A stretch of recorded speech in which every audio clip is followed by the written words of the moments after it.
have tried, my Lord. Things on that planet are twisted. They believe that silence is golden. So the more I spoke, the harder it became to free those people. Paradoxical axioms dictate existence. For instance, the aforementioned struggle with speech as well as actions speak louder than words, but their survival is bereft of decibels. Listen, my Lord. Their screams are laden with apathy, lethargic mothers misguiding biology so that their infants are born as a source of income. Ultimately, independence is a social myth, a theory that extends far beyond the reach of a gold digger in the scrotum of a dying man, and it persists in their youth, who frequently turn to the government after following a crooked path. And the sum of the equation is not 3, because 1 + 1 is equal to a social grant. You can do that. Money makes a man, but it's the hunger for more that kills him. Poverty could kill a man, but it's the hunger that makes him. All of this is organized confusion. I have been blinded by compassion for the flesh. Love is a cataract, the catalyst to all burdens to the heart. I kept a garden of anxiety, fertilized by hatred. All my plants were retarded at germination. My intentions strained my mind so much that I lost it. I was hearing voices in my head speaking in sign language so I couldn't see inside the walls of my equilibrium, let alone think straight.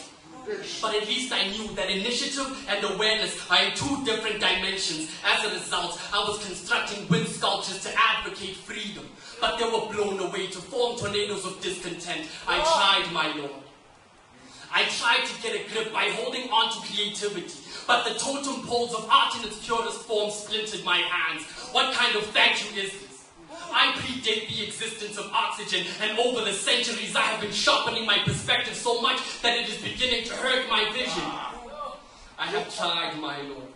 My Lord, I have seen so much pain that the Great War has tattooed itself behind my eyelids. Apartheid is graffiti along my iris. I'm beginning to live by the notion that peace hibernates in violence, and evolution is the only tyrant. You set a system in motion and couldn't guide it. Look at me. You made me beautiful, intricately constructing my eyes out of mirrors, but here I am, failing to self-reflect because I see myself through the eyes of other people.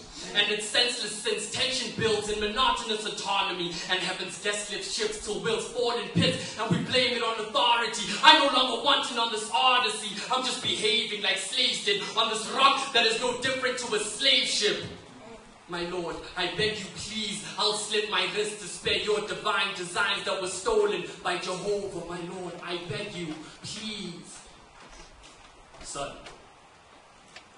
wells run dry, imperceptible to the observer, and purpose guided by spirituality is biologically unheard of.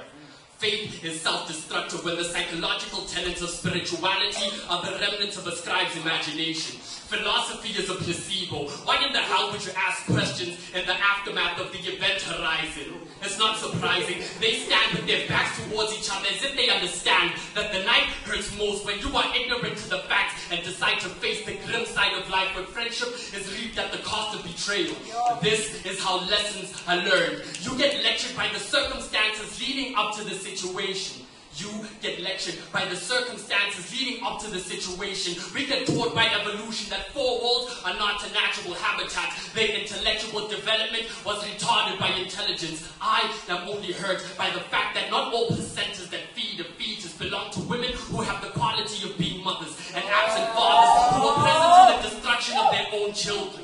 Nefarious the prototype was always preaching that you should never judge a book by its cover because still waters may seem peaceful, in the same way that a virgin's womb could conceive the worst form of evil. But Lord, you have failed to address the question at hand. Son, the question at hand is far beyond the teachings of Ecclesiastes. I mean, after all, what is purpose when all you need to do is eat, shit, sleep, take a piss, and then you die? Follow your heart, it might beat to death, and in the end, you'll realize that all humans are governed by NoLIFE.